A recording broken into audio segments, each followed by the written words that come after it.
నమస్కారం సార్, నేనే సంబాని. సాంబా అంటే చాలా పెద్ద పెద్ద పిల్లకాయ అనుకున్నాను.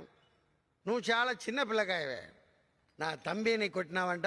ఎంత ధైర్యం మీద కొడతావు? సార్, నాది ఈ స్టేటు కాదు, ఈ భాష కాదు, ఈ ఊరు కాదు. ఏదో బ్రతుకు తీరు కోసం ఇక్కడికి వచ్చాను సార్. పాపం అమ్మాయి అంటారా, తను చదువుకుంటానంటే నా ఇంట్లో ఆశ్రమం ఇచ్చాను సార్. నా వల్ల అమ్మాయికి ఏం కాకూడదు. తప్పు చేసిన మీ తమ్ముడిని కొట్టడం నేను చేసిన తప్పైతే నన్ను మన్నించండి సార్. மன்னிச்ச வந்துவா இந்த மணிக்கிட்ட மன்னிப்பெல்லாம் கிடையாது. ஏண்டா என்ன திமிரு ఏయ్! చెప్తున్నాగా తప్పైపోయిందని. ఏం డిస్కషన్ ఇక్కడ? సంధ్య అనువో పోదినే అన్న పిలుస్తుండుకో. என்ன கிண்டலா? బీపీ తెప్పించక నాకు, బీపీ తెప్పించక నాకు. పెద్దోడు అని గౌరవిస్తాను ఇంతకడి నుంచి. ఓపిక తక్కువ నాకు, ఓపిక తక్కువ.